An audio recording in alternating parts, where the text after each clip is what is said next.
We are live. Thank you, and good morning, everyone.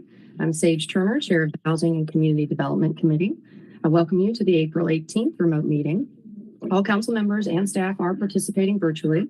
For those of you out there with us today, welcome. To help our audience follow along, I'll be guiding us through the agenda. I'll state each section as we reach it. We're also streaming live on our virtual engagement hub, and that is accessible through the city's website. On the front page, you'll find a link for virtual engagement hub. We also have an option for the public to listen live by phone. For those of you out there, you will call 855-925-2801, and that is meeting code 9791. We also have the option for people to call in and comment live during the meeting. To do so, you'll use the same number, 855-925-2801, and meeting code 9791. Your phone will be muted and you'll hear the meeting live. At this point, the speakers will need to push *3 to enter the speaker queue. That's *3. Okay, I'm going to do a roll call and introduce everyone on the committee and staff. If you could, say a quick hello when I call your name. Councilwoman Antoinette Mosley. Good morning. Morning. Councilwoman Shanika Smith. Good morning. Assistant City Manager Rachel Wood. Good morning. Community and Economic Development Director Nikki Reed. Good morning. Affordable Housing Officer Sasha Bertinsky. Good morning. And Senior Assistant City Attorney Janice Ashley. Good morning. Good Kevin's morning. here too. Who is here? Kevin. Oh, Good. Kevin. Yeah, sorry, Kevin. I already said good morning. And Kevin as well. Thank you. All right, let's get to our agenda. We have several things on the agenda today. Exciting things. Just a second, I'm opening it up. And it's broken. Sorry, my link is broken.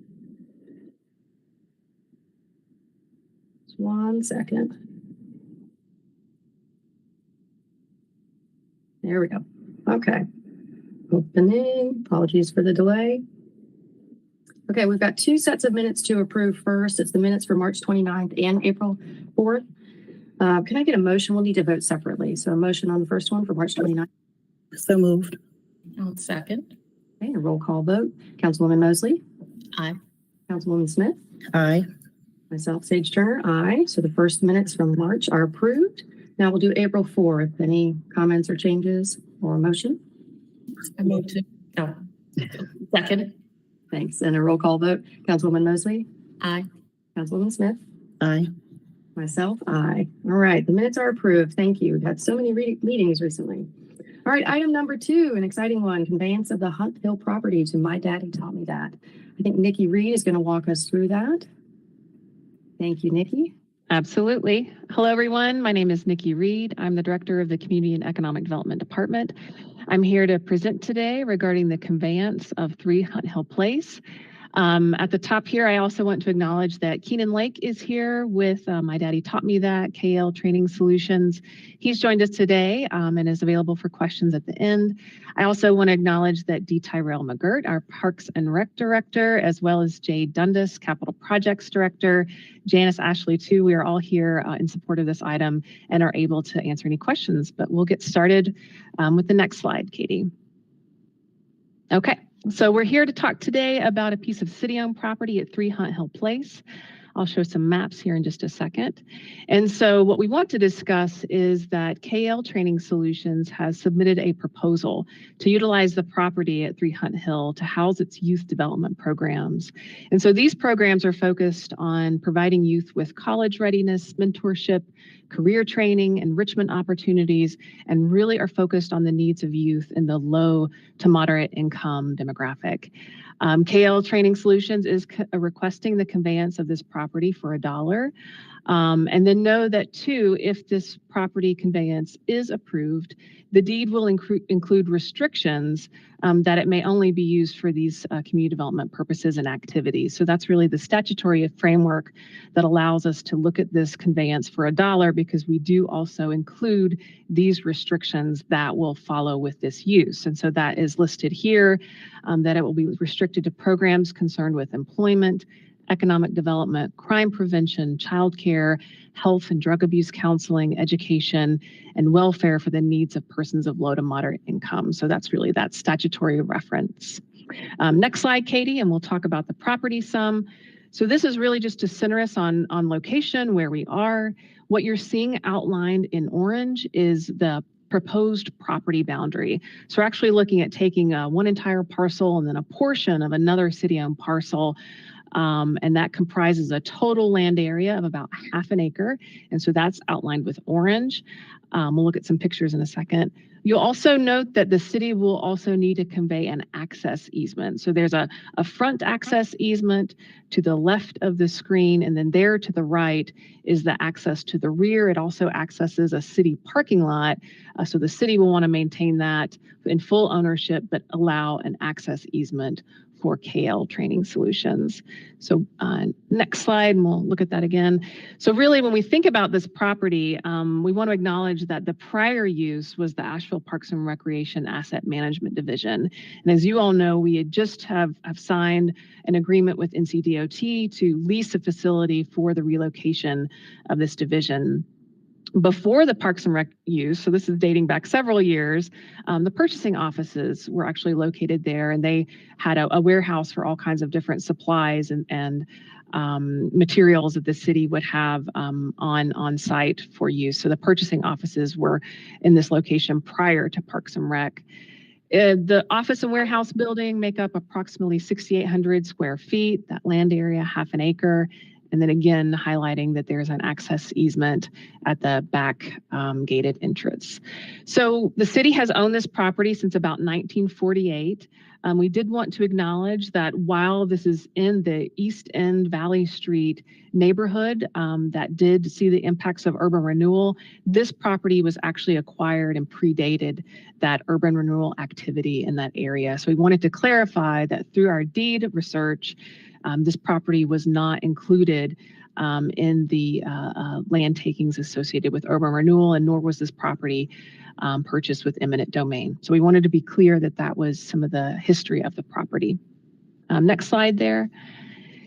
And so again, what we're wanting to show is the parcel in proximity to the adjacent properties. Again, you'll see that orange boundary really shows the boundaries of the proposed land conveyance to KL Training Solutions. You'll see McCormick Field, the tourist stadium there, and Memorial Stadium to the rear of the property, and then those parking uses that will continue to serve the park there.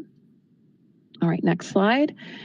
Here's some pictures. And so the picture to the left, so this is really the front area, the office area. That white building is really the front offices.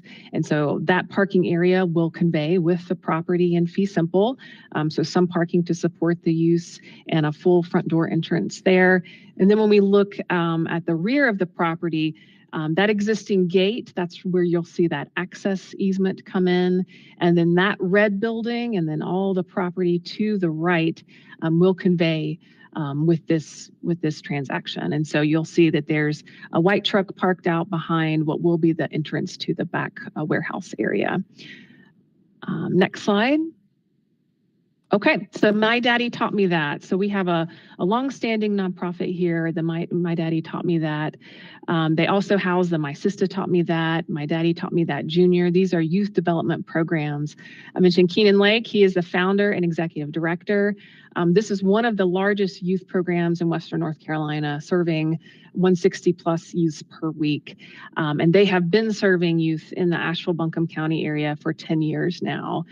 And so this site is proposed to host educational and mentoring programming, academic enrichment, community events. We'll have job and business preparedness workshops on site, really all focused on the well-being of youth from ages 6 to 19. It'll be centered on the needs and opportunities for youth of low mod income. And the key to their approach, which I know Keenan can speak to, is having youth interact with a wide array of community members. So really allowing youth to engage with the community, with mentors, with parents, advocates, as well as peers and older youth. Next slide.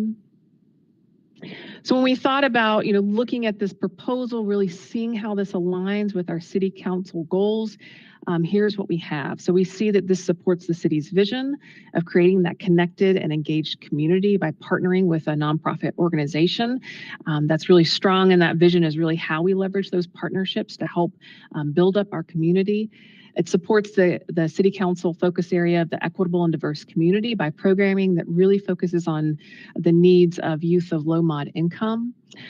Together, the city has joined forces to support the United for Youth goal, and that by 2035, this is the vision of that goal, that all city and Buncombe County students graduate from high school ready and fully prepared to pursue their goals and dreams. So really an admirable goal that we see how this use would really fit into supporting that. It provides a youth enrichment opportunity in East End and Valley Street. And really we see how repurposing a former facilities use into community use is highest and best for this particular location. Next slide.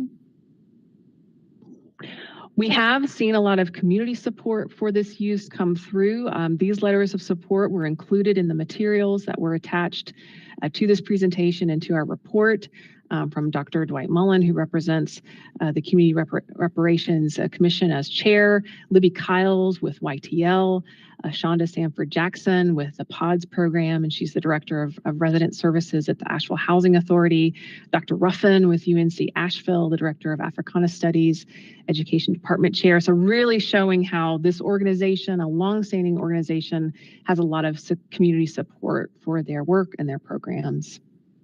Next slide. And I think that takes us back to the end. So key takeaways, really looking to utilize an opportunity here with city-owned property to reorient that use from a facilities use to a community use. KL Training Solutions would be the owner of property. That will be the legal name here. That will be the owner of property, conveyance for $1. And so we are asking that this committee make a recommendation to City Council concerning this use. And we have the next slide shows the proposed motion. And this, if approved today, will be going to Council at the April 25th meeting. And so I shared all those resources, the staff members, and Keenan Lake, who is here to address any questions. But with that, we'll be happy to turn it back over to the chair to lead us through the next conversation. Thank you, Nikki. Wonderful information. Councilwoman, any thoughts, questions that you'd like to share? I just want to add that I did receive actually a call from someone living right at the Hunt Hill Edge Hill intersection, and she too was in support of this project. She's someone who's lived there apparently several decades. Wonderful. Councilwoman Smith, anything to share? I have nothing to share. Congratulations, Keenan. Thank you for all your work and your long-standing work in our community. Your father would be proud of you. Absolutely. Thank you very much. I appreciate it. Yeah, where are you, Keenan? Would you like to say anything? First of all, just gratitude. I mean, we have been pushing for a long time, and to see things like this happen in our community, to be able to partner and, have the support of the city, is something ideal. So, truly, just appreciative, but ready to work. I think you guys know my heart, and we have a lot of things that we could do. And while the building is the first step, but it will take, a capital campaign to raise funding to get the building renovated so we can have something, something that's worth it. But what I think is that this can be a beacon for our community, and we can not only work with the youth, and my daddy taught me that, but all the youth within the city. And so, I just look at this as a win-win for the city of Asheville, and truly for my daddy taught me that, and truly appreciate the support. Thank you very much. Thank you, Keenan. I'm glad you're finally at this step. I know building hunting has been going on for some years, and this is a great solution. So it sounds like a little bit of a capital campaign may occur. We'll hear more about that later, and wonderful news. Congratulations, Keenan. Thank you very much. Yeah, and thanks for being here today to help us celebrate with you. Councilwoman, I guess we just need to simply move this forward to council, and there's a suggested motion. It might have disappeared, but it's in your documents. If anyone would like to make a motion. I'll make the motion that Asheville City Council approve a resolution authorizing the conveyance of city-owned property on Hunt Hill Place to a nonprofit organization known as KL Training Solutions for community development purposes. I'll second, and I was going to fight you to make that motion. Second. Y'all do get out. All right. So we have a first and a second, and we'll do a roll call vote. Councilwoman Mosley? Aye. Councilwoman Smith? Aye. Councilwoman Turner, aye. Yay. This passes and we'll move to council for a further vote. It sounded like at our next meeting, April 25th. Did I hear that right? All right. Great. Well, Keenan, maybe we'll see you April 25th. That'd be wonderful. Yes, ma'am. All right. Great. Bring some kids. Yes, Okay. thank you. Thank you, everybody. And we have completed item number 2 on our agenda. My iPad's not being very friendly today. Okay, item number 3, land use incentive grant request for Fairhaven Summit. And I believe our affordable housing officer, Sasha, is going to walk us through this. Great. Thank you. Yes, thank you, Chair Turner. I'm Sasha Martinsky, and I'm here to present this land use incentive grant request from Fairhaven Summit. Next. As you know, Fairhaven Summit is a low-income housing tax credit project. They will be averaging incomes between 58 and 60% AMI. 26% of the units will be set aside for project-based vouchers. And the project's also bringing some other benefits as well. Next. The development consists of 77 apartments and community space. And these are just the items that are, basic requirements for a Luigi grant. It's on 7.43 acres, and they are estimating a taxable value after construction of $12.4 million. Next. So as I said in the key takeaways, 26% of the units or 20 apartments are planned to receive project-based vouchers. So they've been working with the Housing Authority on that. An additional 12% of units will be prioritizing households participating in the state's KEY program, which serves low-income households with disabilities who are in need of supportive services. And then additional rental assistance programs will also be accepted. Next. So I also wanted to include the bedroom mix here. As you can see, in each bedroom, in each unit type, 1, 2, and 3 bedrooms, there are project-based vouchers, this key assistance, and AMIs being served are 30, 50, 60, and 80. So it's a really good mix of incomes and units. Can we pause here for a second? This is great. We don't usually see this 3 bedrooms, 2 baths, 10 of them, right? True. Yes. Yeah, it's something we've discussed and kind of noticing that we were seeing so many efficiencies in some 2 bedrooms. So it's wonderful to see that. Thank you. And so this is, so that points to the fact that this is a low-income housing tax credit project. So it's in a way fundamentally different than the usual Luigi projects that you all see, which are usually market rate developers just setting aside 20% of their units. Whereas this whole project is affordable. Next. So here's the location. It's in South Asheville, between Henderson, off of Sweeten Creek Road, near the intersection of Hendersonville Road and Mills Gap. Next. And these are just some exterior elevations. I believe this project will be in front of you at City Council next week, actually. Next. So just quickly, a point summary. 100% of the units are affordable. The affordability period is 30 years. 50% of the units are set aside for low income. And 50% is also the rental assistance, which is partly what I was outlining in an earlier slide. They are committing to energy efficiency, universal design in 20% of the units, and they are building in a non-qualified census tract. So an area where there's actually a very low poverty level. So that, because this is a tax credit project, they actually kind of blow the whole point scale out of the water. But our policy limits, the grant to 21 years. So, technically they could qualify for almost 40 years, but we're really looking at 21 years. Next. So these are just the numbers. Currently, they're paying taxes of around $1,600 a year on the vacant land. They will continue to pay that throughout the grant period. With that estimated tax value of $12.43 million, the annual city property tax would be approximately $50,000. So the difference is around $48,500, which would be granted them for 21 years. Next. So what that does is when you do the multiplication, you get about $1 million in the grant, or $13,222 per unit for subsidy. And then after the grant's over, we would receive the full property taxes back. So they are also in the next item for a housing trust fund request. When you take the two requests together, that adds up to about 1.5 million, or just under 20,000 per unit, which used to be our old cap for subsidies. So just to note that. The county, there's a request before the county right now for 540,000 from their funds, but the county had already invested or already committed $1 million to this project. So if the county approves that request, they would also be in this project for about 1.5 million, possibly a little bit more. So we would actually be on par with the county for funding this project. If that makes a difference to you. I don't know if it does. Next. So staff is recommending approval of this Luigi. It will be going to the Policy, HR, and Finance Committee in the early May, and then will be reviewed by City Council on May 23rd.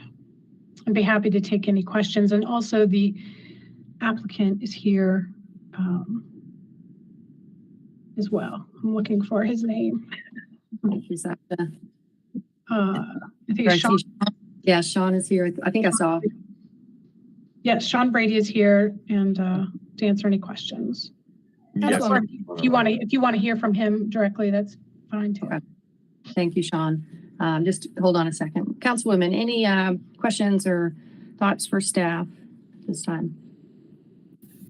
I wanted to know if there is an update on whether HUD is going to approve the project-based vouchers. I believe that those, and David's here, David Nash is here as well. And I know they've been discussing it, and I think it's in their plan for their future. David, would you like to address that directly?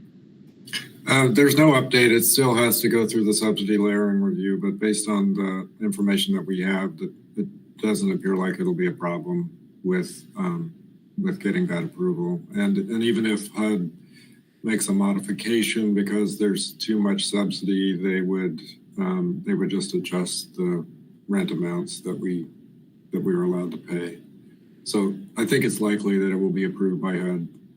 We're still waiting on a few documents, including firm commitments of funding from the developer to be able to submit that to HUD. Thank you. And this is a tax credit award. So Janice is on, I think. I always get a little confused. I wonder if the public does too. So we often see a different developer doing these projects, and they happen to be a nonprofit. So we don't usually see Luigi layered in to a tax credit project, right? So in this case, these developers are not nonprofits. They are obligated to pay property tax already. It gets a little confusing when these tax credit projects come in. Janice, do you know much about this? Because we've had it come up in a couple meetings now, the various ways that organizations that are doing tax credit projects are taxed. I don't, this was news to me about the county's program that that they tax nonprofits if they're getting a subsidy from the county. It was news to me. But I'm sure it's permissible. So that's one factor. I think this developers also run into additional costs in the development of the project. So, yes, tax credits are usually covered, but the costs are, I know other tax credit developments, because I follow what's happening at the state, have had to come back and either ask for more money from local governments or sometimes for tax credits because the housing costs are going up everywhere. So. Right. And I guess more what I was alluding to is at a previous council meeting recently, we had a nonprofit tax credit developer presenting, and they chose not to use the Luigi because they find it doesn't pencil. I don't want to get us into the weeds. I just wondered if we had a little bit of information there, and I can follow up with you separately. I agree. These projects keep coming back for needs and increasing costs, and we're seeing it with several projects. Brownie Newman on the county commission and I tend to talk about these projects so that we're at least in sync with the county and the city. And we were talking recently about several of these projects coming back for more and just making sure we can do whatever we can to get them across the finish line because we've invested so much time, energy, and money behind them already. So I'm going to be supportive of this, and I'm glad that it's moving forward. I'm especially excited about being in a non-QCT. I think that's a benefit down there in South Asheville. Councilwoman, if you have no other questions or comments, I'd entertain a motion. Chair Turner, the developer also has his hand up. Oh, I'm sorry. I can't see it, Sean. I apologize. Sean, did you have something you'd like to say? Yes. Can everybody hear me okay? Yes. Okay, great. I did want to share a little bit more detail on the reason for our Luigi request. We do have a qualified nonprofit in our ownership structure, and our understanding is under the state Supreme Court case law precedent, we qualify for full property tax exemption. The issue that is actually more to Fairhaven Summit's financial benefit than the Luigi. However, it does all revolve around the county's policy of basically not following that requirement that if you have AHSP funding support, which we do, thankfully, you're required to pay full property taxes. And because of that, then we're having to request the Luigi to try to offset some of that. I do know that last year the Affordable Housing Committee for the county recommended removing that requirement, which would be to our benefit and to others, because it would allow us to increase our loan proceeds more than the Luigi will allow us to increase. But the Luigi is better than full property tax payment. And we've used the same structure on numerous other affordable housing projects in other counties. And it is a very important tool to making the numbers pencil out these days on affordable housing developments. But that is the issue. Is it's the county's policy on county funding that changes the normal structure of how property tax exempt eligibility works throughout the state. And that's what's driving our kind of unusual request. Is it all hinges around that. We did make that request in our current funding application. I don't know if that's really going to be reviewed. I didn't hear any discussion at the committee's meeting last week, but that is a very, very important point, and it would be wonderful if that policy could be removed because it would negate the need for the Luigi request. But right now it remains in place, and that's the reason we're requesting it is trying to make it all pencil out so that we can afford more debt on our development in order to afford our significant increase in construction costs. So I did want to mention that. I know it's unusual, but that's the whole reason. That's what's driving it. I appreciate that too. And in my next meeting with Brownie, I'll mention it and see if they're moving that along or if it. That would be wonderful. I'd help everybody out. Honestly, I mean, it's something that these days affordable housing developers have to partner with nonprofits in order to get the numbers to work. And so it would really, I think, help throughout the county to increase the production of affordable housing. So I do hope that gets some further discussion and consideration. Thank you, Sean. And thank you for being here and continuing to push this over the finish line. We're close, hopefully just a few months away. Okay, Councilwoman, any other questions or comments? No, and I'm prepared to make a motion, but I do have a question about what that motion should look like. Should it be the recommended motion that's in front of us, or do I need to include the specifics related to the loan amount and the maturity? Probably not the loan amount and maturity right now, Council. So I move to recommend that City Council approve the land use incentive grant application for Commonwealth Development Corporation, Fairhaven Summit at 3124 Sweeten Creek Road. Second. Great, thank you. And I'll do a roll call vote. Councilwoman Mosley? Aye. Councilwoman Smith? Aye. Myself, Sage? Aye. So this item will move to council. Sounds like, was it our 2 meetings away? May 23rd. May 23rd, 3 meetings. All right. Thank you. And we'll see you then, Sean. Okay, next item on the list is Housing Trust Fund recommendations. And I think Sasha is going to walk us through that. Okay, item number 4 for those of you listening in at home. Thank you. This is a little bit longer presentation, so bear with me. We are presenting these applications from our 23-24 funding cycle for the Housing Trust Fund. Next.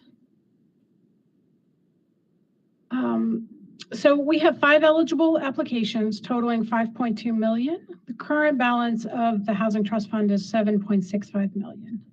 So we have coordinated this round of funding to align with Buncombe County's funding process to assist in decision making and help provide some more predictability to the development community. We are recommending 4 of these projects totaling 4.387 million. Which would result in the construction of 239 units. This funding would leverage an additional 60 million in development spending. 53 million of that is non-government spending. So in these 4 projects, there's both rental and home ownership, housing for families and seniors, and bedroom mixes within each project. And this item will move to your next meeting's agenda on April 25th. Next. This is just a quick slide, a reminder of the schedule we've been following. We've discussed this in your last 2 meetings, so I won't go through it. Next. So just a quick summary of these 5 applications. The first 3, Redwood Commons, Reimagining Deep Review, and Fairhaven Summit, are all low-income housing tax credit projects, and all 3 are 9% tax credit projects. And you can see their requests there. And then the second 2 projects are cottages projects, Stewart Street being a completely home ownership project, and then Oak Hill being a hybrid of both rental and home ownership. Next. And then this is just a quick map of their locations. So with the exception of North Asheville, we've got kind of representation throughout our city: South Asheville, East Asheville, and West Asheville, with West Asheville having 3 of the 5. Next. So first, Redwood Commons. This project is a conditional zoning project that City Council approved last May. It is all rental apartments, 70 units for seniors. They are requesting 1.8 million in Housing Trust Fund financing. And the terms that we've agreed on are 20-year maturity with payments deferred, but 2% interest compounding annually. We would be in 4th lien position with 2.674 million due at maturity. It is serving 30, 50, and 60% of AMI. Next. And here's their capital stack. They have applied to Buncombe County for 3.3 million. And they have a RPP loan, a mortgage with a lender, and then the tax credits being the largest piece of that capital stack. Next. So some great things about this project. The subsidies are around $25,000 per unit, which is a good number for us, especially given the market currently. It aligns with our consolidated plan. The project is located on a brownfield, which is contributing to some of their costs and requires site remediation. But it is on a transit corridor. It's close to services. It's very close to the Aldi grocery store right there, and that whole Walmart complex there off of Swananoa River Road. We may do some further work around our lien position, negotiating with the tax credit folks. The request of Buncombe County is above the 10% cap in their costs and their policy, and there may be a funding shortfall. Next. So maybe I should pause there. Chair Turner, I don't know if you'd like to wait for questions at the end or if you want to do it after each project. They're kind of extensive in their own right. Do we want to try and stop and debrief each one, Councilwoman? How about this? Do you have any questions or comments for this one, right? Or for the previous one that was just? We should probably do each application. I wanted to know if there was any follow-up about whether they qualified for brownfield remediation. Kevin shared some interesting information that the developer may or may not have known, but I don't know if there is any follow-through or any additional information he wanted to share. I know they've applied for if you could go back one, Katie. I know they've applied for the program at the state level. We wrote a letter in support a number of months ago. So I don't think they've gotten an answer back for that, but I know they're applying for it. And the developer is here if you want to ask them. Yeah, hello, this is Steve Boone. I'm the president of Buckeye Community Hope Foundation, and our development director, Steve Sharenka, I believe is on the phone as well, and he has the latest information on the brownfield. Steve, you want to fill everybody in? So yeah, we've requested a status from DEQ, and they actually sent back an email this morning saying that they pushed it up to another person in the department to respond to us. But we did apply for the expedited award, and I don't know what expediting means to them, but all the paperwork's been filled out. Basically, the application's complete. There's no reason why there would be any denial because of, it meets all criteria. We're just waiting for the formal approval. Thank you. Thank you. Any other questions about this particular project or request? Okay, so let's go on to the next one, the review, and then we'll pause at the end and see if there's any questions about it. Okay. This is Reimagining D Review, 82 apartments serving West Asheville, or in West Asheville, I should say. It is an infill project. This is an aerial view of the existing D Review apartments. And so the project's being built in a way that residents can move into it without being displaced for any length of time during construction, which is a great thing. It is a 9% tax credit project. They have requested $1,035,000 as a grant from the Housing Trust Fund. The city did, as you will recall, last May award $1.465 million in bond funds as a grant to this project. It will be serving 30, 50, and 60% of AMI. And they received their zoning approval for conditional zoning back in May of 22. Next. So here's their capital stack. They are also requesting $2.5 million from Buncombe County and Dogwood Health Trust, and then also putting in $2.5 million of their own funds from the Housing Authority as equity into the project. And they are also deferring part of their developer fee. Next. The subsidy is around $30,000. That's for the entire $2.5 million, which is a good number, given construction costs and everything. Again, minimal resident relocation disruption for folks. It aligns with our consolidated plan. We believe it'll benefit the local community. And right at this point, staff is still recommending a loan. It would encourage, proactive asset management of the property. When housing tax credits expire, the city's there at the table to help with any kind of future decisions around loan refinancing or continuing the affordability of the project. And a 2% interest loan will also allow for the principal to grow, in our housing trust fund. We do have some concerns about the request for a grant. A grant means basically if something goes wrong with the project, we've put our money in and we're kind of done. We still monitor the project for affordability, and that's not a concern during the term. And the total request, this is not a big concern. The total request of $2.5 million just exceeds our policy limit of 10%, just by 1%. So it's 11%.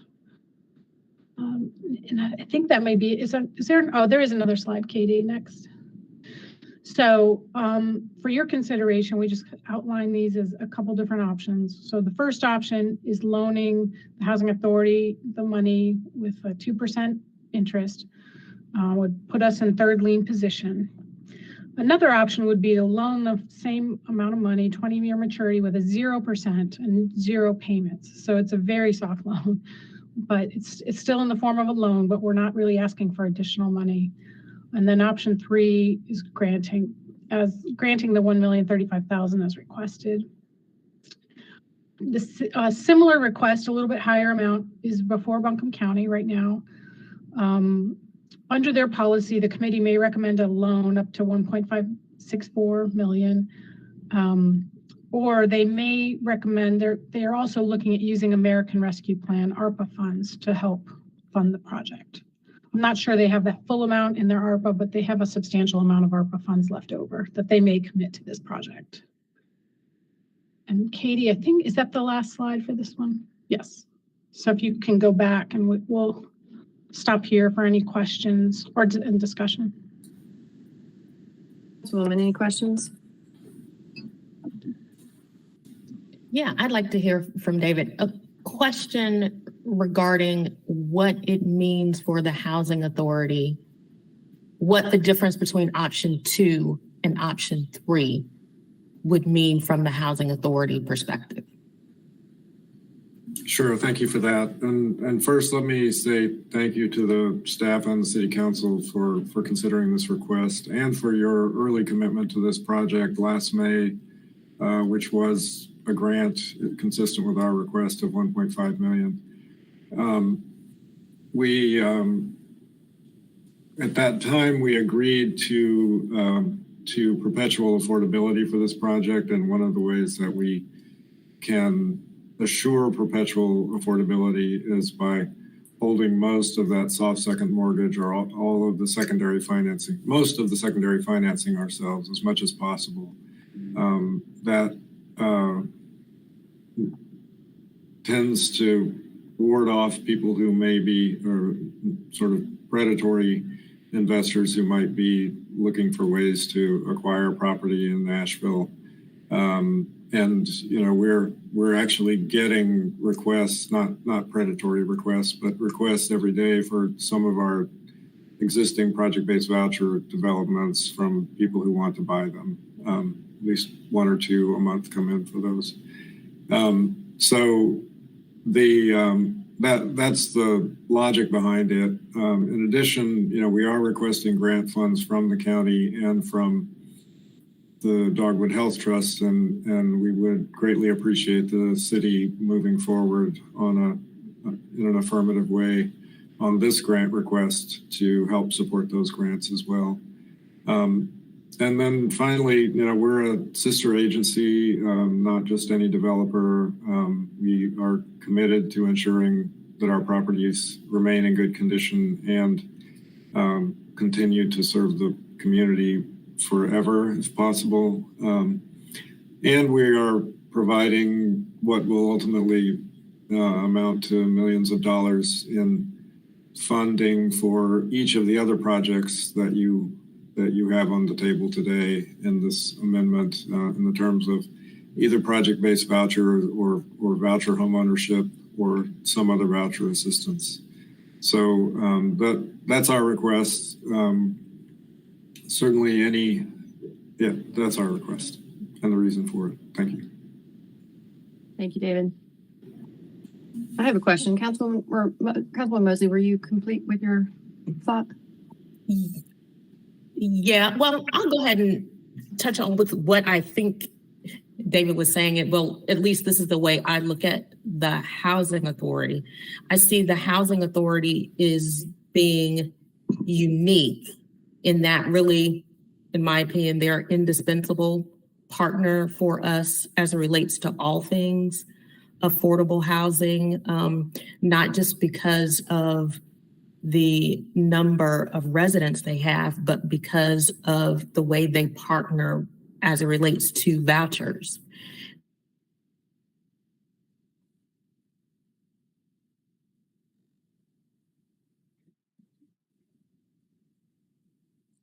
Did I freeze or you freeze? Uh-oh. Did she freeze or am I frozen? She froze. Okay.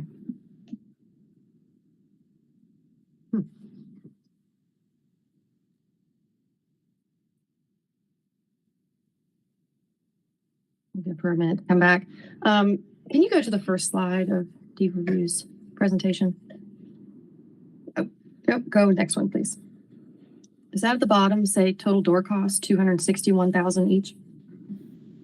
Total development cost per unit. Development cost per unit, yeah. So, do we look at that rubric across all the projects? Do we look at that criteria of cost, total cost per unit? It's maybe on the screen it's hard to see. I'm just curious. It seems like a high number, but today's costs are crazy. Okay, Antoinette texted that she froze and she has temporarily left. She'll be right back. I'll try again. Councilwoman Smith, did you have any questions? I'm inclined to support staff's recommendation that it remain alone. I know, David, you and I have been back and forth on this for some time. I am a bit worried about this being different than how we treat all projects. And then I'm also a little concerned that if we do this way, every phase that comes to us will have to be that way. And I'm hearing clearly from our staff that it's really not best practice for us to ensure long-term. I'm going to be supportive of staff. I'm not saying that others are. So I'll entertain a motion. I think Antoinette's back. Okay. Antoinette, we were just kind of talking a little. Were you able to hear any of that? Okay. I had asked for this shot to come up so we could look at the total development cost per unit, that number at the bottom. And then I expressed I would be supporting staff's recommendation to do it as a loan instead of a grant, citing concerns about future phases as well. And I think that you were about to say something very different than that. So let's cue you back up for what you were saying. Okay, thanks. I appreciate it. I'm on my phone, so if I look crazy or what. So actually, I'm inclined to support the grant. And the reason I'm inclined to do so is because of the special relationship I believe we have with the Housing Authority. As I was indicating before, I believe they are uniquely an indispensable partner for us, not only because of the number of residents that they house in affordable housing, but because of the numerous partnerships that they have with other developers. Specifically, I'm talking about the provision of vouchers. So what I mean by that is it would be very difficult for, say, Ramada to do what it needs to do without a partnership with the Housing Authority. The first developer that we heard from, I believe the same holds true for them. So I see the Housing Authority as being part of a continuum of moving people into better standards in their lifetime. It's not lost on me that actually when they came to us for the initial grant, it was from bond funds. And at that time, they did indicate that they may have to come back. But what we did in the interim was to move those bond funds into the Housing Trust Fund. So really, had they come to us sooner or had we not moved, they'd be before us requesting a grant. So that's my primary reason for supporting the grant request. Thank you. You know, I have one other comment too. I think there was a mention of it being 11%. I wonder, I'm recalling from the 1465, the 1.4 million, they actually requested 1.035 or something similar. And we at the council meeting increased it. So I wonder if, you know, in the end, really they did put forth a 10%. We, however, increased it. I would just say, I'm sorry, I would just say that that they requested 1.2, which they also requested at Buncombe County, and Buncombe County did 935 thousand instead. So you all chose to make up the difference. So the total request is the same of each body. So right, and I just meant that's really what's putting us past the 10% a little bit. Okay, so it sounds like we are going to need a motion, and we have some options. Okay. Antoinette, did you want to make a motion? I do, but now I'm looking for it. So let me see where I see I'm having computer issues, so we can pull it someone else can pull it up, or is the state of motion right there on the screen and I just don't see it? Sasha, I was thinking about this and should we wait till the very end? Because Yeah. forgive us, we Right. we included all of this as a package. So I think, Yeah. I Yes, think the towards the motion's at the end. bottom with all of it in. Okay. Seeing it as the We can one. amend it. You can apologize. amend the motion to fit what you want, so. Yeah. Okay, getting to the end. Yes, I apologize. I was treating it like this was just a project review and we have 3 more to go. Okay, so we have settled the questions on deed review. Sorry for my premature call for a motion. Let's move on to the next one. So this is the project we just discussed, Fairhaven Summit, 77 units for families on Sweeten Creek Road, 9% tax credit project. Commonwealth Development Corporation is the developer. The terms that staff has worked with the developer on is a 20-year maturity, payments deferred, 2% interest compounding annually.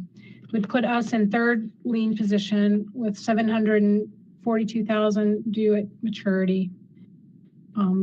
As we discussed, it's serving a mix of incomes, and City Council did go through a conditional zoning approval for this back in June of 22. Next. And here's their capital stack. Now, we did not include Luigi in here because that is and Kevin can say it better than I can, but it's not the same. So we all know it's there, and we made a note here about what the total subsidy would be and the per unit cost. But for accounting reasons, it's not really in this capital stack. It's more of a operational cost. Taxes are an operational cost of a apartment complex. Next. So we haven't really noted any concerns, and the subsidy for this portion is $6,500 a unit. Total subsidy just under $20,000, and it aligns with our goals. And I'll stop there. Sasha, Councilwoman, any questions? We've just heard from this developer and Luigi. Okay, I also do not have any questions or comments, so we can quickly move to the next one. Okay. So this next project is Stewart Street Cottages. This project is 10 affordable cottages for families in West Asheville. The developer is Reasonable Development LLC. The request is for $1,052,000 in Housing Trust Fund financing. This would be a 3-year term for the construction loan portion of this, or really the entire funds may be used for construction. 2% compounding annually, second lien position, and then a portion of this funding would go to down payment assistance. It would serve 60, 80, and 100% AMI. It has not gone through a zoning process yet at all. So Barry Bialik is here with Reasonable Development, and he does own this site. And it would be a by right development. So it's a staff level review at Development Services. Next. And here is the capital stack. So because it's a home ownership project, the numbers are very different than a rental project. And many of the numbers in our policy are centered around rental apartments. So, but total cost per unit, or total development cost per unit is around $242,000. Yeah, so we have more portion of the total cost, but we will be being paid back after 3 years for a large section of that cost. Next. So this is, in some ways, this might be similar to a Habitat, some of the Habitat loans we've done, because it's mixing paying for homes and down payment assistance. But with a private developer, it's a chance for creating kind of a new model for Asheville-based model for future home ownership development.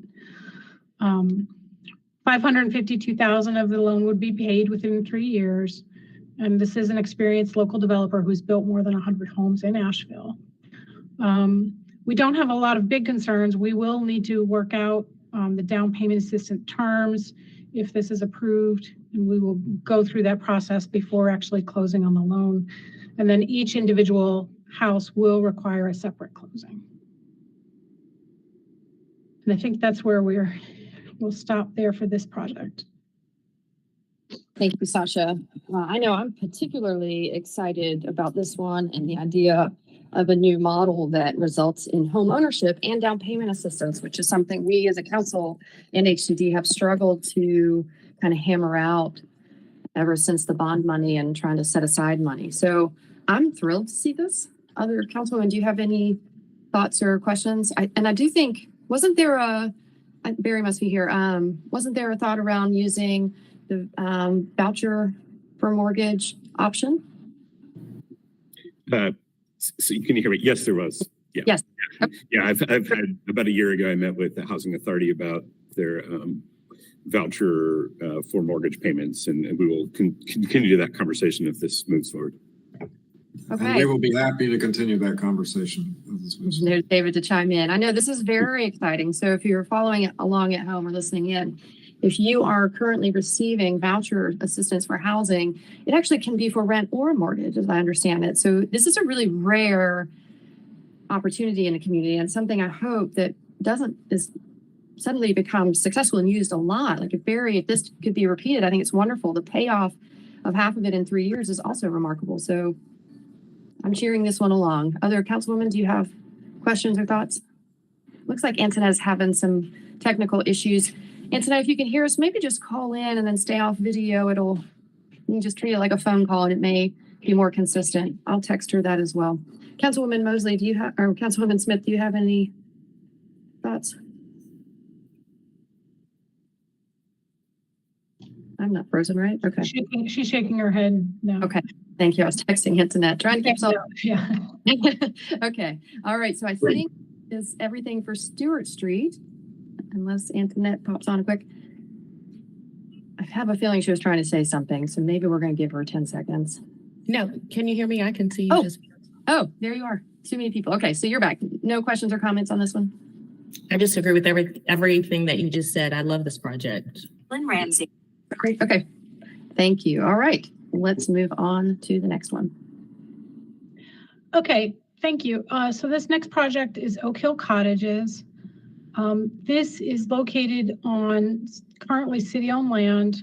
I think it's 3.72 acres just off of Leicester Highway here. The proposal is to have 42 total units. 20 would be for low-income folks. Eight would be for moderate, and by moderate I mean between 80 and 100% AMI. 14 market rate for families in West Asheville. So this is a hybrid project that has both rental units and home ownership.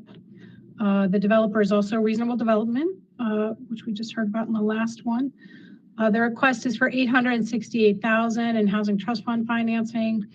They're also requesting the city-owned land at a discounted sales price of $50,000, which, yeah, I'll talk about that later.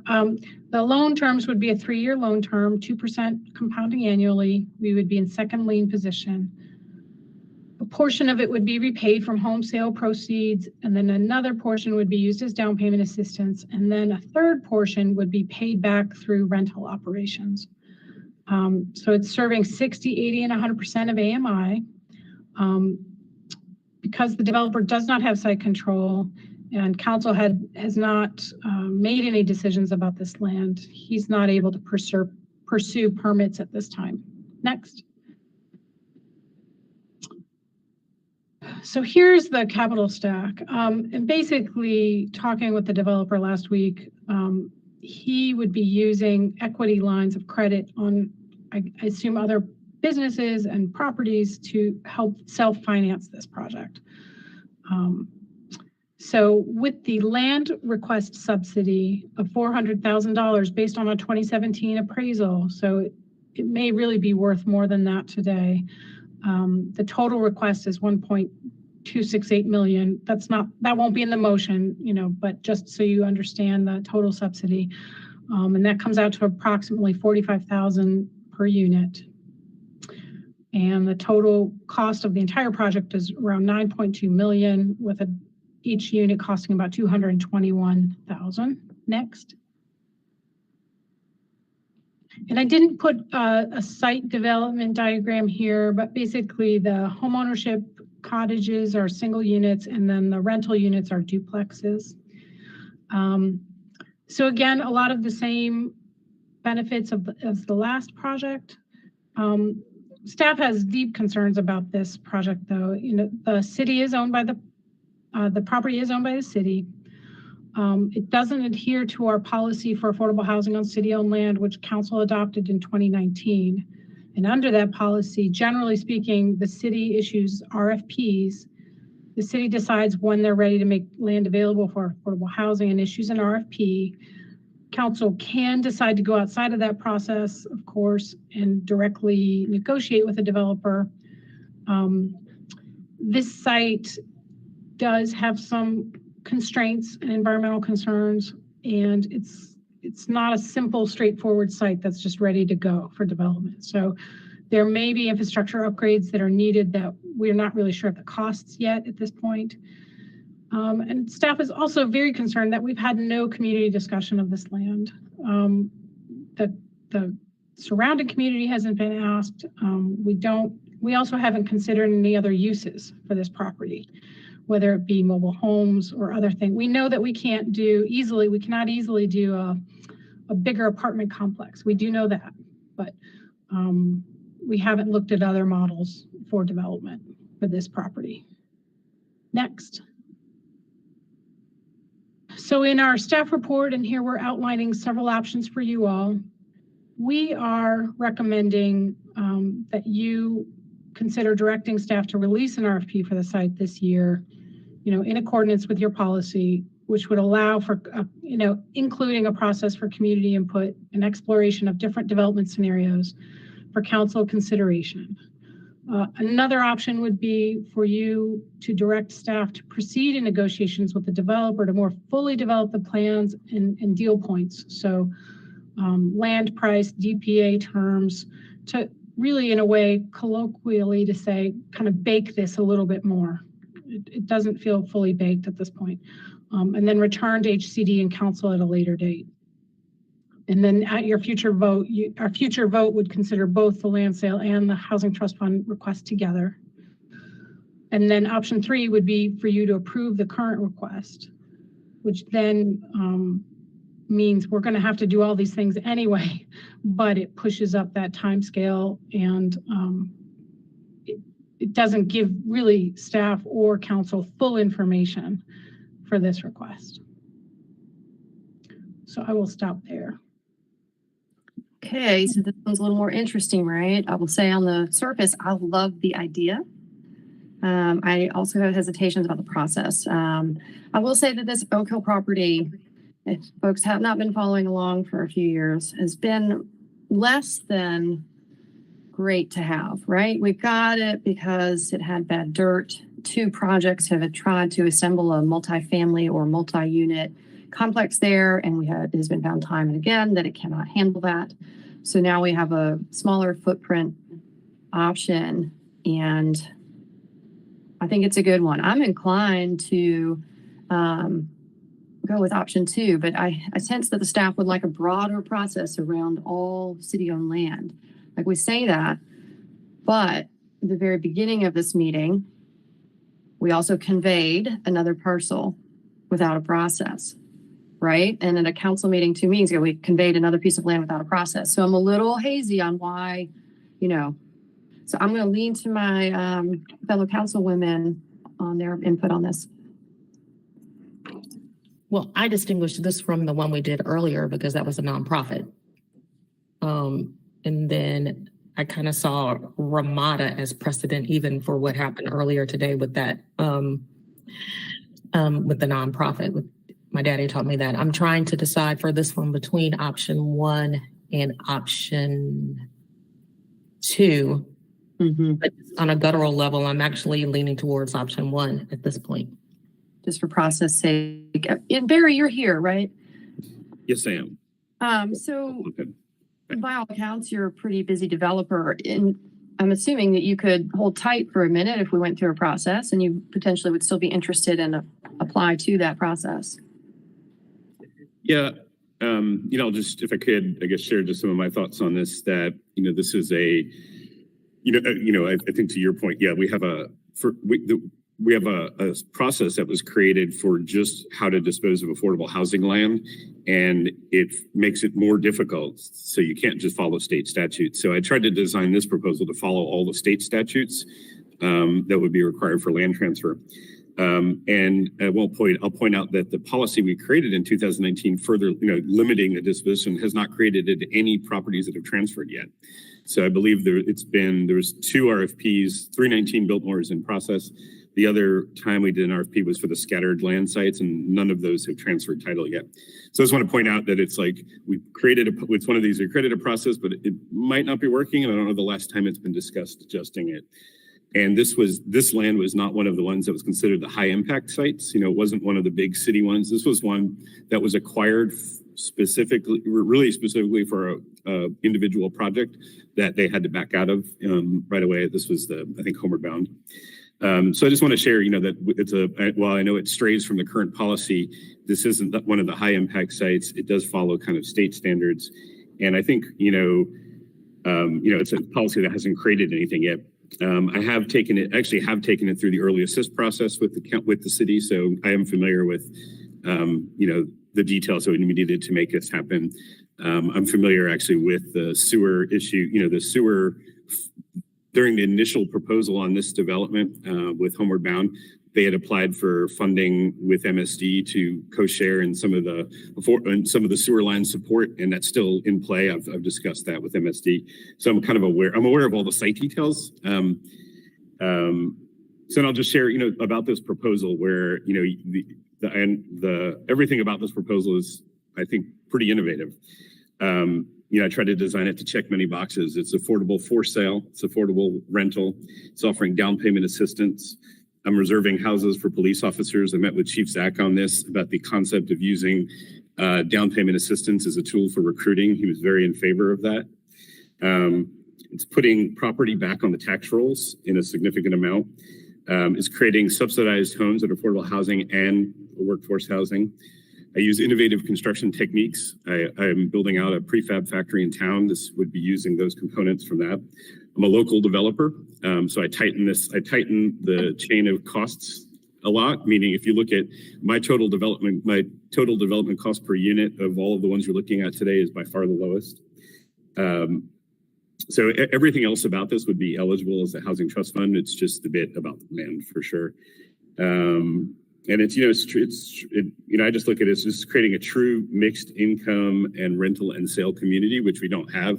And this is it's a unique site for it. So that's what I'm sharing. I know it falls outside of normal process, but I think this is a process that maybe isn't working. Well, and I do feel like when it comes to affordability goals, we do step outside of process sometimes, much like the previous discussion around grants and loans and so on. Yeah, and if I understand correctly, the state statute just says we can convey land if certain affordability requirements are met, which this would meet. So it's certainly not allowed. I do want to respect staff's position on needing some more information in terms and such. Councilwoman Smith, do you have any thoughts on this? I'm just wondering if we could kind of blend 1 and 2 to a certain extent. Can we do some type of community input process and float the idea, the history of the property with the project that's proposed? And then once we get community input and maybe some more insight from the rest of council in that process, if we can then lean into negotiating further with the developer. That's a good thought. I had one similar, and it reminds me too that HCD and AHAC are the kind of pilot for our boards and commissions, revisiting. And we set out with a work plan. And I bet staff were thinking, I wonder where that work plan is. And this wasn't on it, right? So I'm being sensitive to that as well. I agree that some kind of blend of the two, like if this developer could keep swimming towards that direction while staff look into a process that would be more open. I mean, everything that the developer just said about the criteria certainly sells it to me. And I'm not sure that we would see a better qualifying rubric. I don't know. Or And maybe we should just start with going back to council and clearing up our disposition policy along with community input. And then we can see if this development or this proposal will meet our new requirements. great. And Rachel, just one more thought, and then I'll cue to you. I guess too, we're looking at this as a new process of doing a housing trust fund application, process right now, instead of seeing them all throughout the year. So if we don't do this as a part of a process today, I'll be curious to know what staff think about, potentially entertaining another round, since we'll still have funding available as well in the fund. Rachel, go ahead.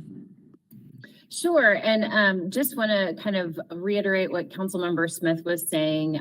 We are in, and I guess to allude back to your comments, Councilmember Turner as well, we are looking at prioritizing for the upcoming fiscal year revisions to how we assess and ultimately make decisions around city-owned land. That's going to be a top priority for the Community and Economic Development Department, and something that we want to have very robust conversations with this committee as well as the Affordable Housing Advisory Committee on. And so some of the points that Mr. Bialik raised are definitely needs that we need to address in terms of enhancing our processes and our policies. And so that is why staff is recommending option one, just so that we can have some time to look more holistically at the macro level at those needs before making recommendations and coming back with specific parcels of land for this committee to make decisions on.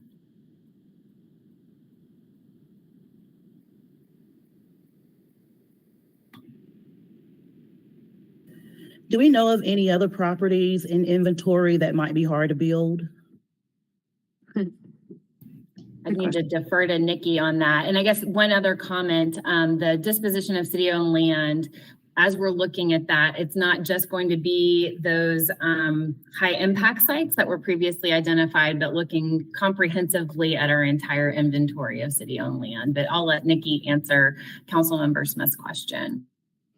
Well, what comes to mind in response to that question is, all the city properties have just interesting issues with each property to take into consideration. So, for example, the Ashland Avenue parcel that we looked at years ago has a sewer line that runs along the back side of the property that inhibits the buildability of that site.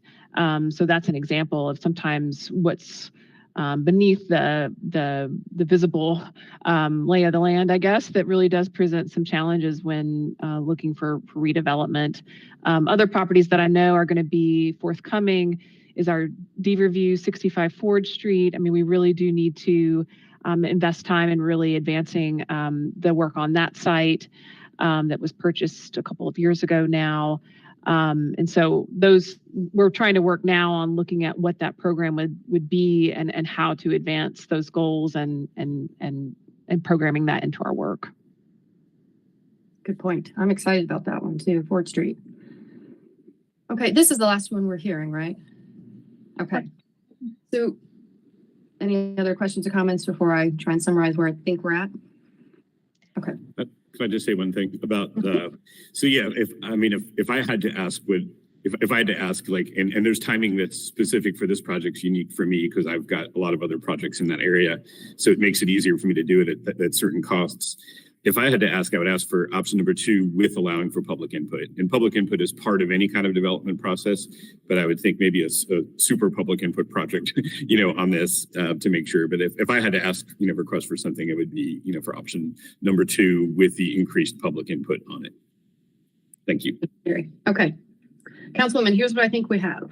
We have 3 motions, I think, on the table that we have to address. One being what I believe is acceptable as proposed: Redwoods, Common, Fairhaven Summit, and Stewart Street. We didn't have any questions or concerns over those 3 that I heard that would change those recommendations from staff, right?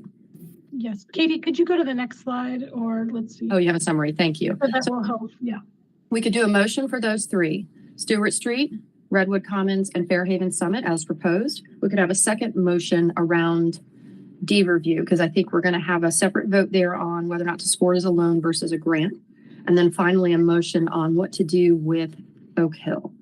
Does that work for everyone, that process? So I'm going to go ahead and make a motion to recommend to council, right, that as proposed, Redwood Commons, Fairhaven Summit, and Stewart Street Cottages move forward for council recommendation. Second. Thank you. I'll take a roll call vote. Councilwoman Mosley. Aye. Councilwoman Smith. Aye. Myself, aye. Okay, thank you. Item number 2, Antoinette, I'm going to queue you up because I think you have a motion related to deed review. And I think it could be something as simple as deed review as proposed, utilizing grant or loan, whichever word you choose.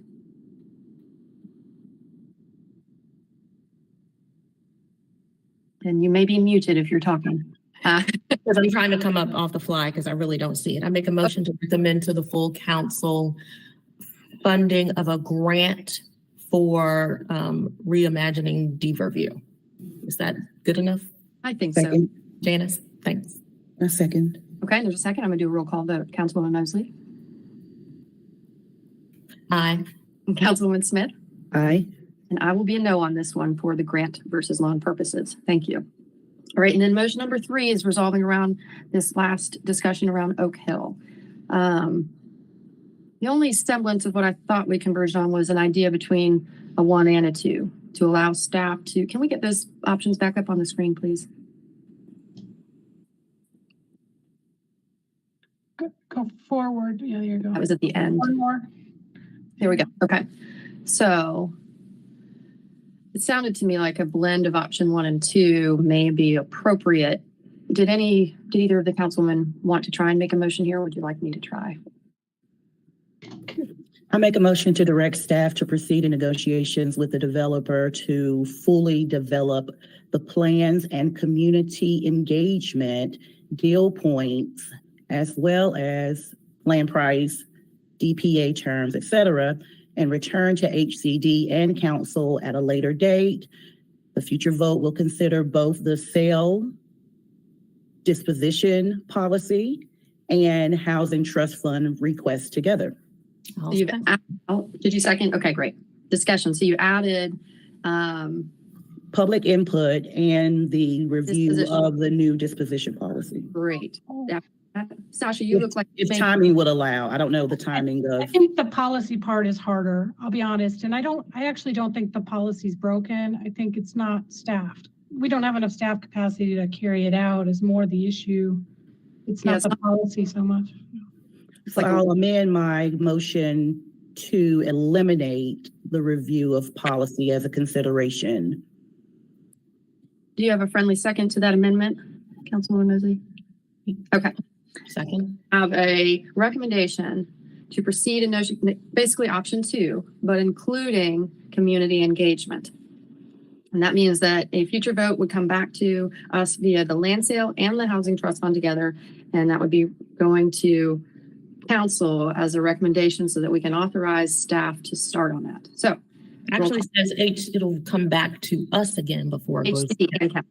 Yes, sorry. I think we just have to have a council support at the meeting so that we're nodding that at least 4 of us are saying, staff, we're going to give you this direction.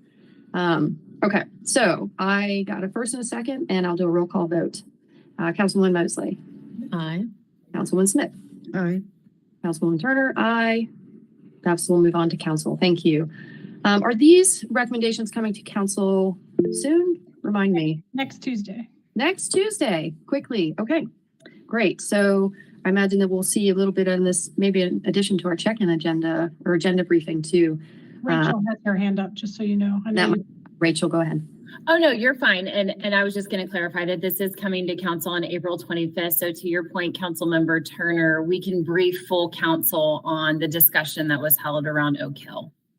Perfect. And hopefully that isn't too late a last minute add. Okay.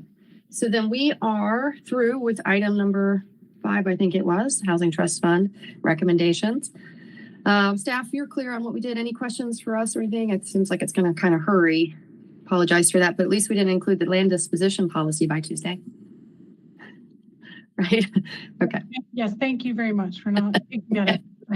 That scared me. I was just trying to make it feel good for me, you know. Okay. Thank you. I'm excited about the different model and getting Oak Hill doing something. So I'm just excited for something to move forward there. especially something that has so many returns.